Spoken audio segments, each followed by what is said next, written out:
speaks a universal language. The rush of adrenaline. Riding on the ragged edge. For those who will stop at nothing to go faster, it's called Mega Speed. On this episode, Greg Tracy takes a mile-high hike up Colorado's Pikes Peak. 150 miles an hour and our oxygen's getting depleted. It just adds a little more excitement to the whole thing. Going topless in the hot rod capital of Down Under. These little fellas are all my fan club. A gang of bangers at Northern Ireland's Shamrock. Everybody's here for the crash. It's not a slow car. A terribly British beauty pageant. And toy trucks on steroids in Vegas.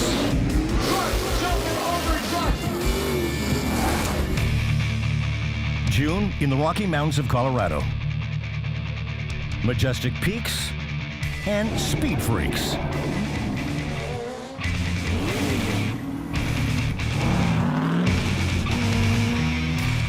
The Pikes Peak International Hill Climb, where high altitude meets high octane. It's a 1 mile race, but that 1 mile is vertical. There's no race course like Pikes Peak in the world. That 1 vertical mile stretches over 12 miles. And through 156 of the tightest curves to the finish line. It's a race into the sky.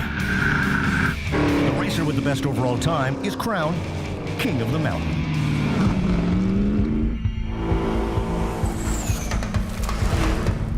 Lane Schrantz has been racing at Pikes Peak for over 20 years. We start at about 9,500 feet in elevation. We go through 156 different corners, over 12 and a half miles to the summit, which is 14,110 feet. Sounds just like what it's doing up here, but I don't know if there's anything. Lane's dad, Randy, has raced here for 40 years. In 2013, my dad and I finished first and second. This year, I'd love to reverse that. I'd love to win it and see him get second. It's going to be a special race no matter how we finish. That's if you finish. At Pikes Peak, the mountain is as fierce as the competition.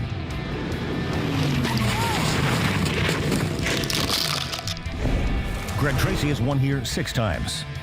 But that was on a motorcycle. Now, he's in a car. Go to a typical track.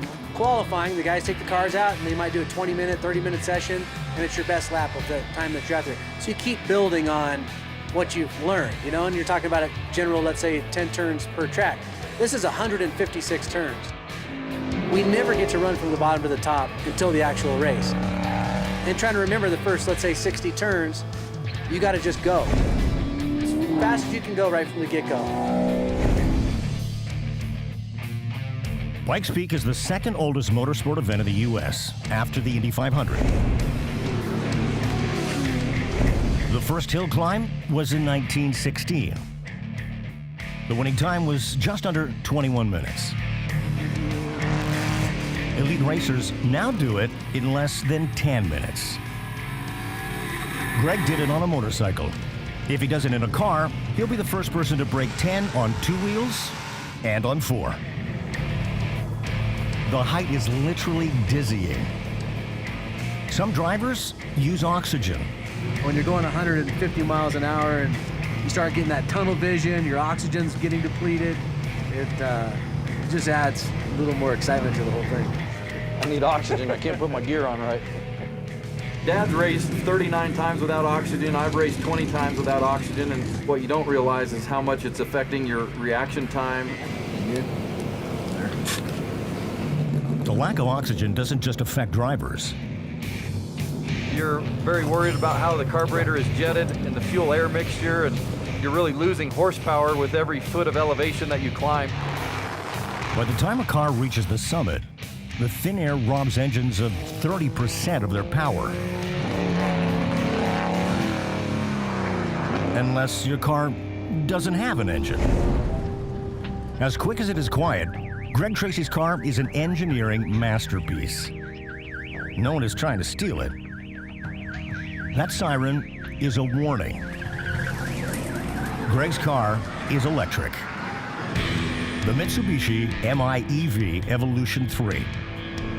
It's the ultimate four-wheel drive. Each wheel has its own motor, 450 kilowatts. That's the equivalent of 600 horsepower of mean green muscle. With the gasoline engine, it's really hard to improve a minute all of a sudden with the same car and same motor. This is the third Pikes Peak for Team Mitsubishi's crew chief, Roger Yasukawa. Just in a matter of a year or two, we have improved a minute. In racing world, a minute is a lot. But I felt like the rest was pretty solid. I like where the car's at right now.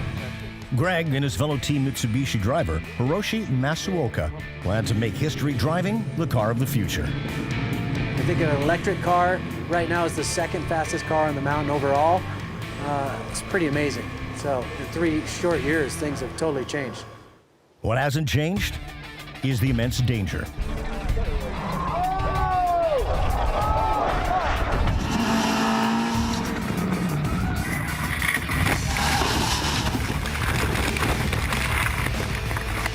Greg Tracy's last race here on a motorcycle was one he'll never forget. I actually crashed in 2012, a week before the race. Was going head first, got my elbows down, spun around, hit legs first. Traditional racetrack, you go off the track, they've got, something set up, you're not gonna hit the wall. This, you have that same issue, you're going off a 500-foot cliff. As we'll see at Pikes Peak, what goes up must come down, sometimes in many pieces. Oh, that's way worse than last year.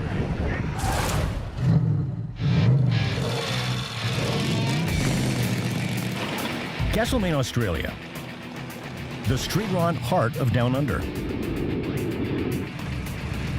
Every year, proud hot rodders come from across the country for the Chopped Rod and Custom Show.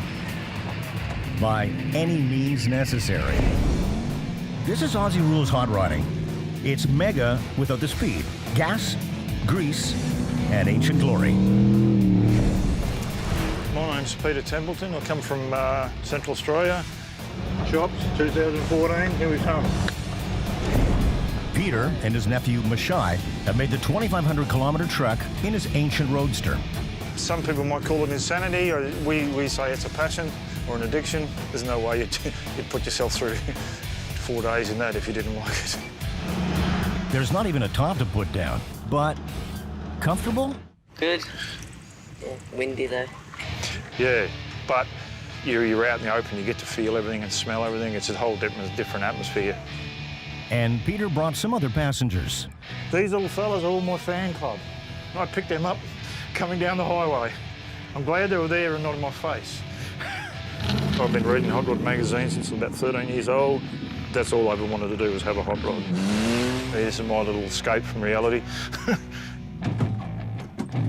Well, I think hot rods to the individual, it's actually a person. They put their thoughts and their love and what they want into a car, and that's what makes a hot rod, really.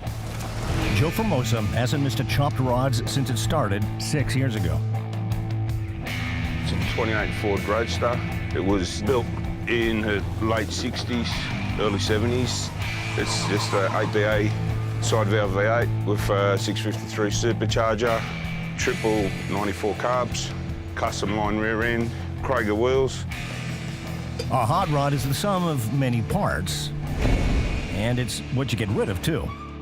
Strip off all the unessential things, the fenders, the bumpers, the hood. Throw all that aside, because that's just weight. Kyle LeCouture is a new generation hot rodder, but his car is old school. I just love the freedom of driving this, the fact that it's so outdated, yet I can still keep up with traffic, and it's rude and aggressive and rough to ride in, but it's sort of, it's exhilarating.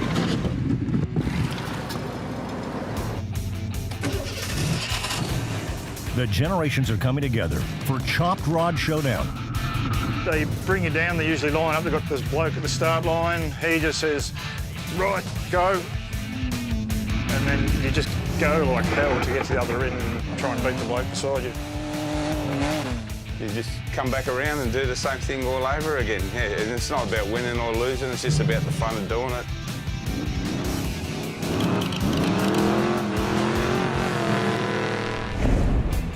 Hot rodding started in the USA after the Second World War, when returning American servicemen put their hormones and skills to work for the cause of speed. It was all about getting an old car and making it go as fast and as loud as you could possibly go.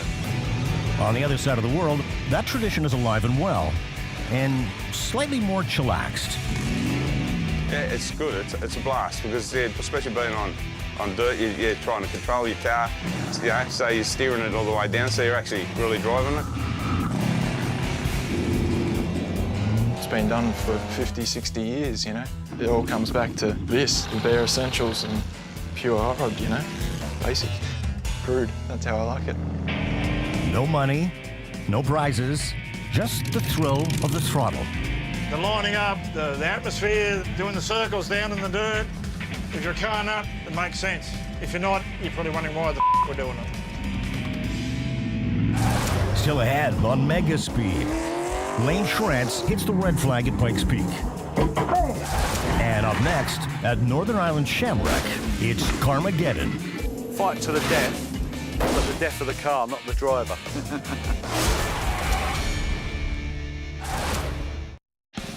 Tully Run Oval in Dungannon, Northern Ireland, where old cars are given new life.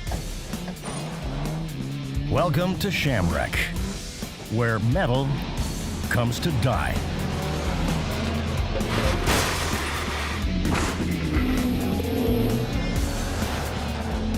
Everybody's here for the crash. That's what the crowd want to see. You know, they just want to see stuff getting wrecked. This is banger racing. 4 races, 12 laps a race. To win, you've got to crush your competition. Bangers is probably the most aggressive form of motorsport in the world. But it's the seduction of destruction. Coming through the windshield, it's Davy Boo Boo Patton, one of Northern Ireland's best bangers. It's not about winning, it's all about the crash. Bobo, he's a nice enough lad. Typical Irish lad. Oh, you were following me. Are you Irish? This is Boo Boo's arch rival, Nigel Riley, a well-mannered Brit. How can I say it politely? He's short of a few pennies upstairs. But then aren't we all? Nigel's no slouch in the banging department either. Nige wants to leave my back wheels sitting somewhere up round here. It's like a pair of earrings. Yeah? I ain't gonna do that to him first. He thinks he's gonna do that to me, but I'm gonna do that to him. Yeah, but you see, it's a religious thing. Do unto them as they would do unto you. But do unto them first. This is Boo Boo's banger. He was once a Lincoln Town car. The original engine has been removed. Now, there's lots of extra space for absorbing impact. This is a Ford V6 engine, which is ideal for this type of sport. Gives you plenty of pushing power. Nigel is rocking this vintage Volvo station wagon. We crash test them with live crash test dummies rather than what the Swedes do. They use dummies. I mean, they're the dummies really, because we're doing it for real. We've stripped the whole interior out. The only part of the interior that is used is the seat.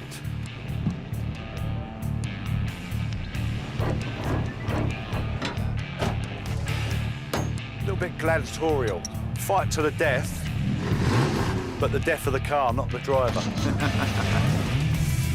When these gladiators go to war, it's mutually assured destruction. You only want them to use the car for one day. Any more than one day, there's no fun in it. The first heat starts like a nightmare of Sunday drivers. And then the fun begins.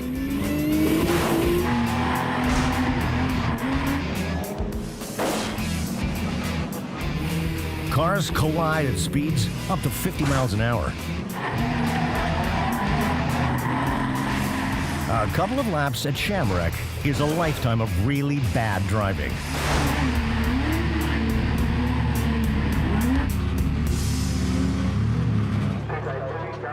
Nigel's car is in rough shape. He's not alone.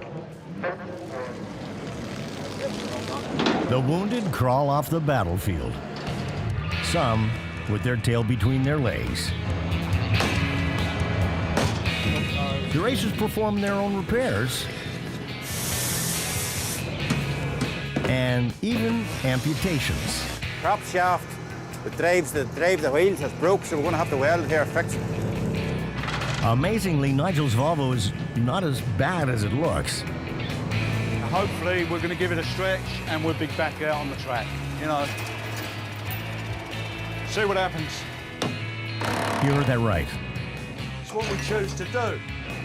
The car's frame is stretched back into shape, just enough to make it drivable. The final race. Boo Boo's Lincoln car is as good as new. Strategy is keep close to the wall and don't get involved in too much racing and just look for a target. Nigel's strategy is remarkably similar. Hit whatever's in front of me.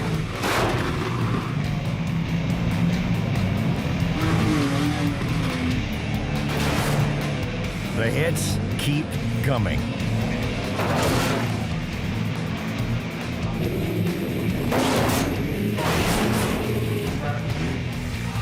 Boo Boo is out of the race. It's just a big adrenaline buzz, so it is. It's nothing like it. And plus you get the crash too, you know. Nigel seems to be lost. He's driving in the wrong direction. It's an effective strategy for collisions. Nigel's Volvo has a little fight left, but a final hit ends his day. Nigel's car is officially a dragster.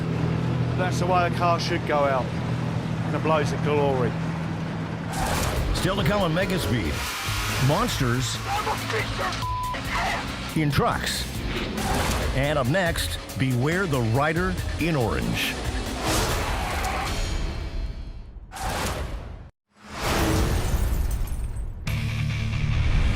No seatbelt, no doors, no speed limits. But open track day has its risks. Let's back it up a bit. Corey Parrish was testing his new toy, a Suzuki GSXR 1000 on an open racetrack.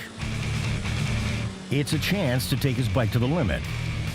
But the problem with pushing your limits is that sometimes you meet them. And if you think the guy in orange is Corey, you've got another thing coming.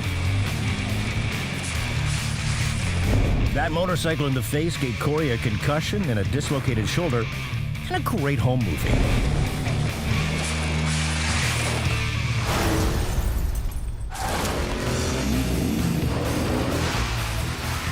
Bert Jenner is pissed. He's really mad. Now, normally what happens in Vegas stays in Vegas. But this time, we had lots of cameras.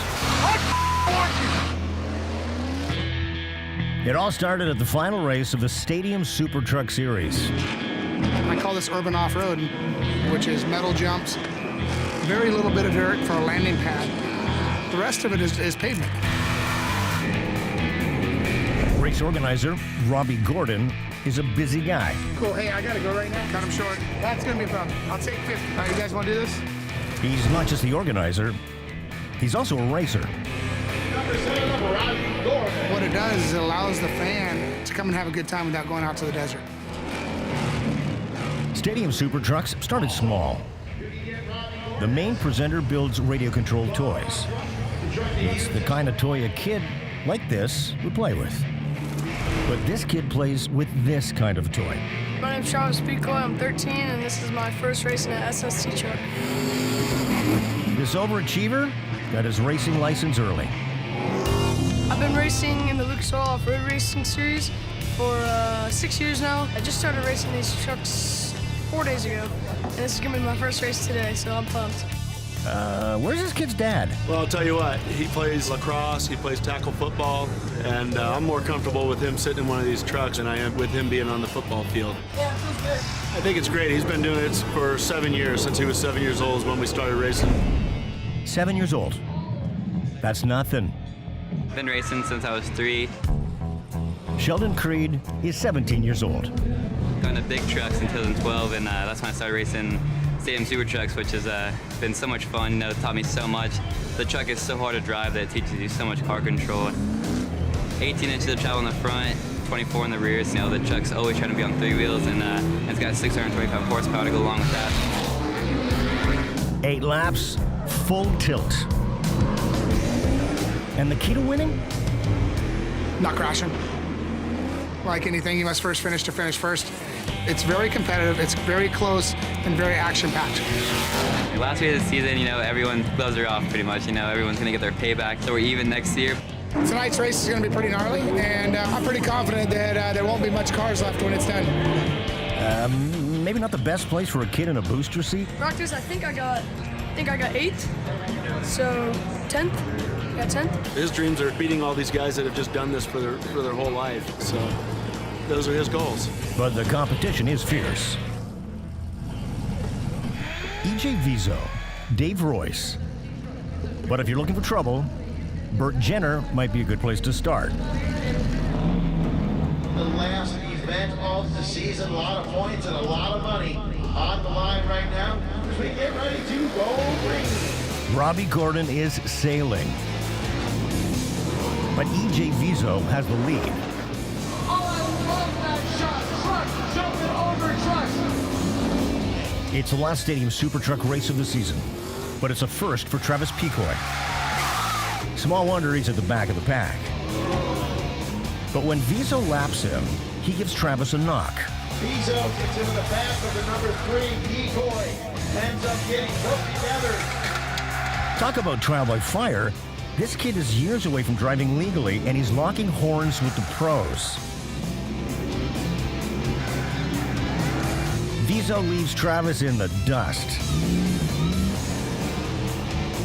But the kid stays in the picture. We did say he's 13, right? It's a gutsy performance, but now it's crunch time. Travis collides with Dave Royce on the ramp. Not making it over. Picoy, turn it over on its top. Cruz right there, getting Travis Picoy out, making sure he's okay first. Chalk it up to inexperience, but young Travis is not the only trucker having a bad night. Burt Jenner not happy at all with what just happened with EJ Vizo. It's a cluster of trucks. As the checkered flag comes out, Sheldon Creed takes the win. It's not Burt Jenner's night. Man, Las Vegas, did we promise you some action or what? And he's letting EJ Vizo know just how he feels. I told you he was angry. But youth prevails in the winner's circle. Tonight's champion, Mr. Sheldon Creed. Yeah, tonight was really good. One of the last races of the season, and it's going to be good next season. Travis Picoy has come out of this race a little wiser. Royce just had to go over it, but I was like stuck on the side, slow motion roll over. I think it was not a very good decision to have my first race be the last one of the SST season because it's definitely the most hectic. But that's racing in Vegas. You grow up fast. Coming up, Australian rules racing. Anything can happen. It just depends on that last corner. And up next, back at the Pikes Peak International Hill Climb, the mountains are as high as the risks. Keep breathing. I can't.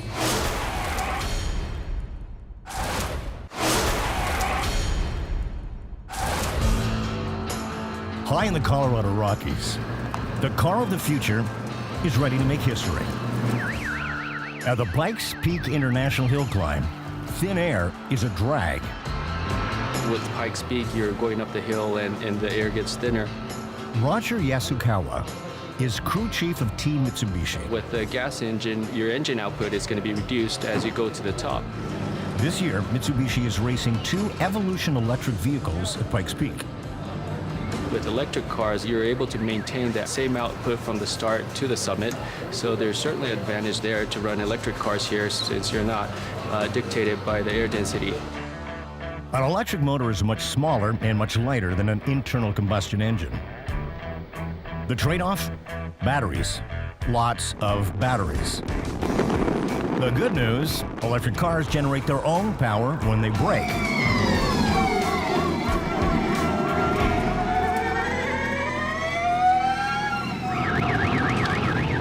The motor produces instant torque, so with a lot of hairpins and climbing uphill, you definitely want to have maximum torque available when you get onto the throttle.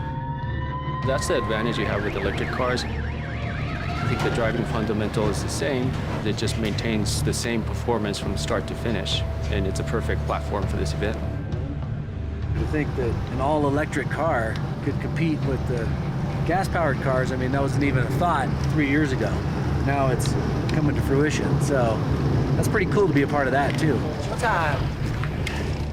For us, it's very important. I mean, Pikes Peak is actually very famous in Japan. We have a lot of enthusiasts and followers watching this event over the years, and we wanted to demonstrate the electric vehicle technology. We're here to win the race, and we hope to accomplish that this Sunday. I think we have a car that's unbeatable. But whether you're burning up fossil fuel or saving the planet, the road doesn't care.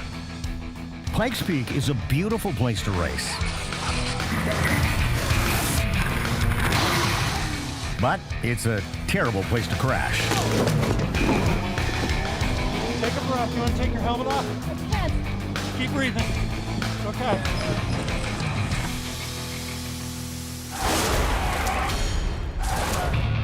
Australia's south coast.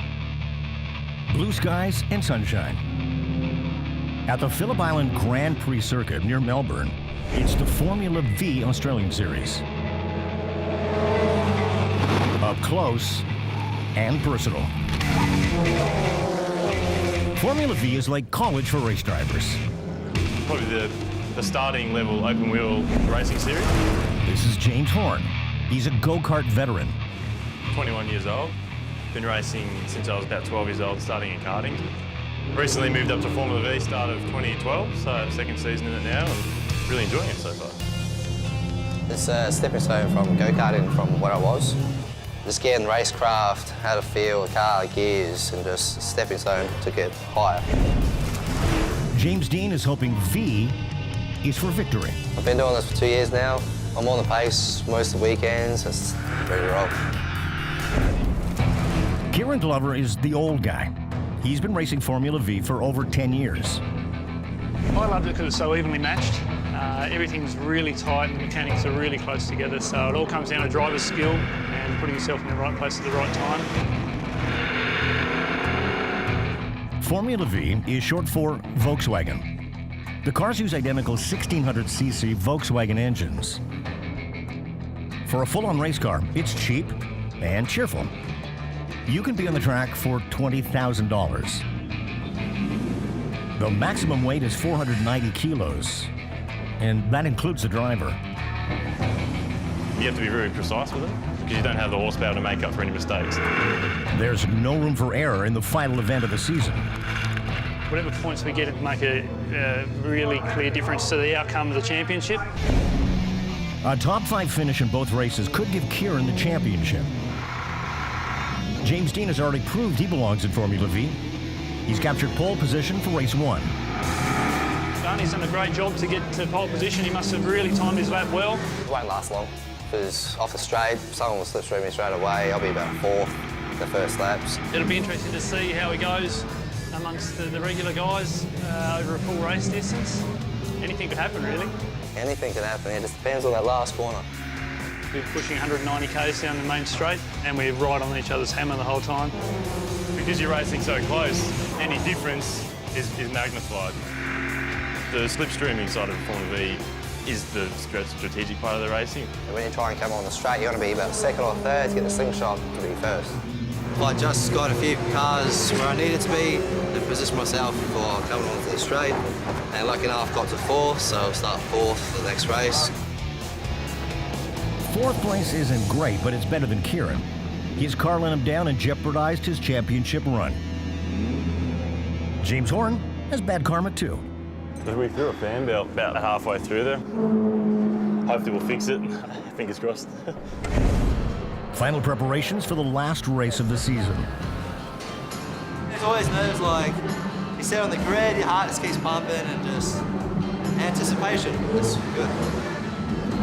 Keeps you alive.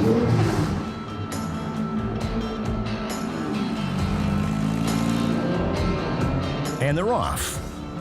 If he stays in the front five, James can slipstream to victory in the final lap. But James Horn is out of the running. Yeah, not too bad. Sort of a bit winded, and the seatbelt sort of got me a bit, but yeah, no, all good now. So it's all good, just a bit of a bruised ego. James Horn's nose may be out of joint, but Kieran's has come right off.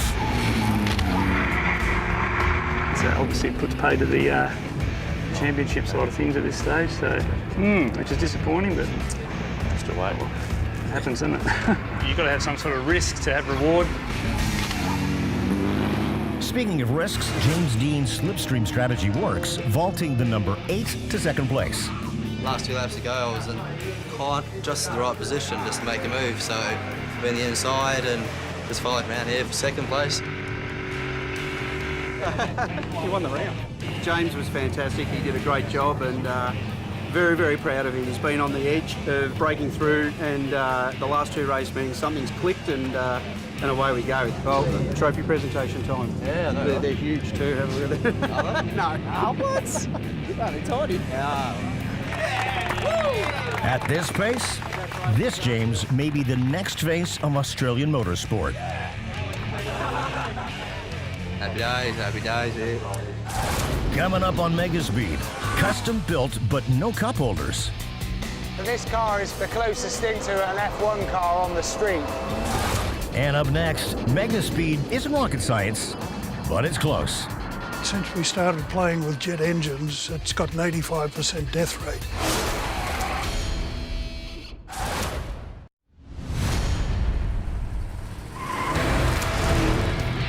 Meet Ken Warby, the world's fastest guy on water. I hold the world water speed record at 317.60 miles an hour. That's 511.11 kilometers. Is that fast? That's pretty quick. For 4 decades, no one has been faster on water. It's dangerous. It's extremely dangerous. Since we started playing with jet engines, it's got an 85% death rate. Now, Ken's son, David Warby, is making his own attempt. I watched my father as a kid grow up building Spirit of Australia in the backyard. Got a couple of jet engine surplus from the military. The one that actually broke the record cost me $65. This is a Rolls-Royce Orpheus engine. It's got just over 5,000 pounds of thrust. Spirit of Australia had 3,200. It's more than enough to do the job. Well, I tried to talk him out of it. That didn't go, so... Either way, he'll keep the record in the family. There's just a need for speed. Ah, England, stately homes, fabled country lanes, and expensive blurs. It's the 7th annual Chumley Pageant of Power, one of the world's most exclusive racing events, and one of the shortest, 1.2 miles. One very fast lap. For some of the biggest names in cars. Bentley, Ferrari, Lotus, Mercedes, and some you've never heard of, like the Ariel Atom. The Atom is quintessentially lightweight car, where everything's stripped away. Yeah. So the rack is actually behind the Simon Siebert has designed cars for Aston Martin and Porsche.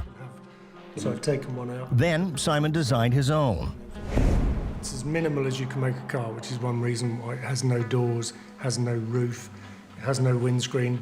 By taking a lot of weight out of a car, instead of having a 2-ton car and trying to put 500 brake horsepower through it, we've got a half-ton car, which will outperform Lamborghinis, Ferraris, anything you throw at it. He and his son Tom started building Ariel Atoms in 2000. We don't have glove compartments, we don't have cup holders. Anything that doesn't need to be there isn't there. This is the latest, the 3.5R. This car is very much the closest thing that you'll find to an F1 car on the street. And this is the perfect guy to drive it. My name's Nicky Faulkner. I am a professional driver. His speed, his agility, is very light. It's kind of like a thrill ride. It's like a roller coaster that you're controlling. 2-litre supercharged with 350 brake horsepower. Now that's with a 560-kilo car, so about 700 horsepower per tonne. So that's quicker than a Bugatti Veyron and all those kind of things. And its 0 to 60 is just over 2 seconds. So it's definitely not a slow car. But the 3.5R is definitely a rare car. Ariel has built only 15 of them. So Nicky better not wreck it. Driven by Nicky Faulkner, who has got fastest time here. Terrific driver, great fun, great guy. The Chumley lap record is 55.29 seconds. On the course that we have here, it's very narrow, you've got a very quick start, and when you get to the very end of the straight, we're doing about 125 miles an hour. So when you get there, you have to brake quite hard, down to second gear. No sign of Nicky yet. This incredible Ariel Atom 3.5R, 350 horsepower, 2.5 seconds to 60 miles an hour, 155 miles an hour top speed. Wow. Sometimes the fastest cars are best seen in slow motion. The Porsche, the Ferrari, the Ariel Atom 3.5R. And as we hit the bridge, the car just pivots around in the air. So it was a bit dramatic, but good fun. The time to beat is 55.29 seconds. Nicky's time, 60.95 seconds. It's an important event for car manufacturers like Ariel because they're a nice family-run company and it's good exposure for them. With Nicky at the wheel, the Ariel Atom 3.5R scores second overall. But more important, it's first in the supercar class. People can see what the car's capable of doing. Flying through the air and going at 140 miles an hour, it's a great spectacle for people to see. This car starts at about £50,000 on the road. The performance that you get is superior, as you've seen at Chumley, to the latest offerings from Porsche and Ferrari and Lamborghini, so they cost 4 times as much. So bangs for your buck, this car is extremely good. Big smile. I mean, our main aim here is to put a smile on people's faces.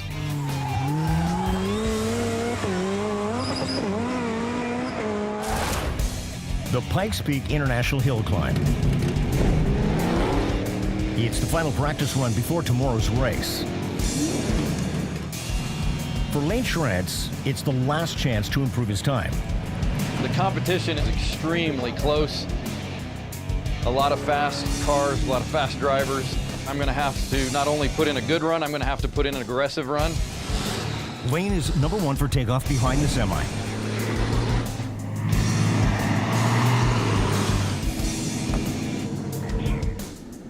Races are released every 2 minutes to maintain a safe distance in case anything goes wrong.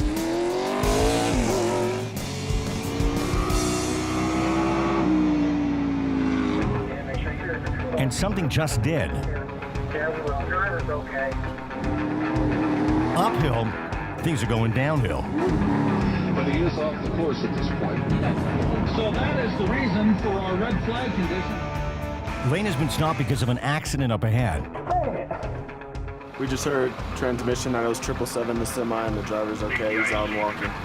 One vehicle went over the side, they went to investigate, and they found the driver walking around. The semi that went ahead of Lane has gone off the road. There wasn't anybody hurt. Unfortunately, launched it into the trees, and it's going to take a little bit to get that thing out. You know what? I guess my number was up. I mean, it was my turn in the rotation, I suppose, because I've been getting away with a fair amount for a long time. So Lyle is Lane on his way back. Okay. Lane is back for his makeup run. You're ready to go. You can flip right around, or you can jump right back in behind him. I'll go behind him. Take 2.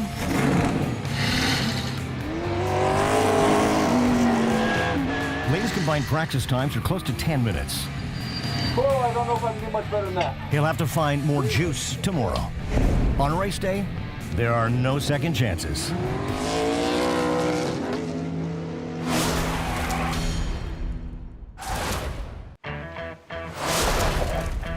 "9,000 feet up in the Colorado Rockies. The start line of the Pikes Peak International Hill Climb. After 3 days of time trials, it's all uphill from here.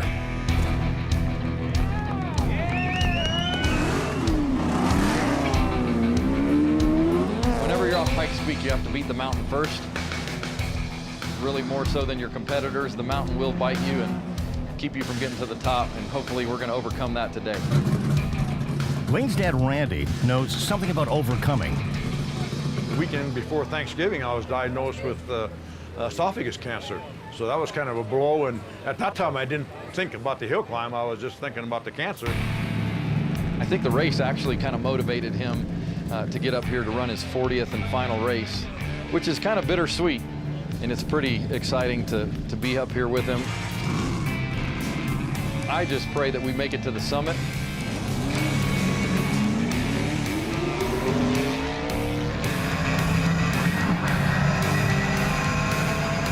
Lane is off to a great start. He wants to break the 10-minute barrier. And here comes his dad.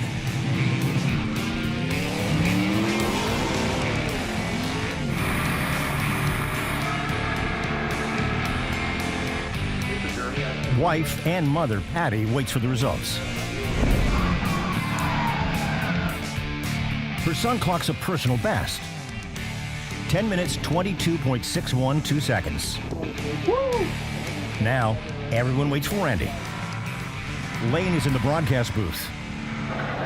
Did he share with you any private moments of concern about, this final time, or regrets or anything, or was he just proud that he made it?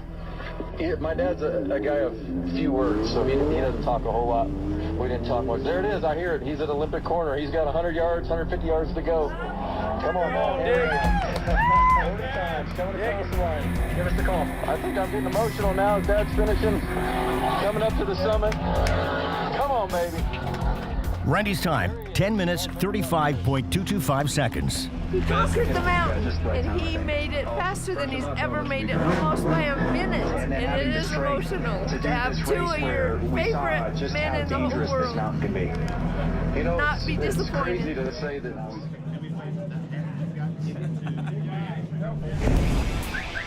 Up next, Greg Tracy in the Mitsubishi Evolution electric car.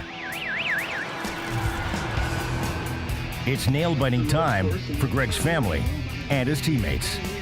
He wants to be first to win Pikes Peak under battery power. The interesting thing about these electric cars is you will see them take the corner very inside because they have such tremendous acceleration off the line, they can afford to slow down more on the inside of the turn. We had a feeling we might see some history on the mountain today. Greg Tracy, his unofficial time, 9:08.188. Greg is second overall, but more important, he has absolutely made history here on Pikes Peak. He is comfortably under 10 minutes on both the motorcycle and the car. So congratulations to him. As the parade of racers heads back down the hill, a hero's welcome for the Schrantzes. The two electric cars take second and third place overall. You get up to the top and you've taken a lot of risk. You've pushed it pretty hard. It's a balancing act, is it worth it? You get up there, it feels pretty good, but you're hanging it out pretty hard. So that's pretty special to get back and get those hugs. Gas or electric. Awesome. They'll all be back for more Bye-bye. at the next Pikes Peak. Meanwhile, a banked-up Nigel still blames his parents. As a youngster, I was a little bit crazy. Bert Jenner is still angry. James Dean is still buzzing. Had a few drinks last night, but it's all pretty mellow. And Nicky still has the pedal to the floor. When you go 150 miles an hour, you go, this is awesome. And then you go 200 miles an hour and you go, this is really awesome.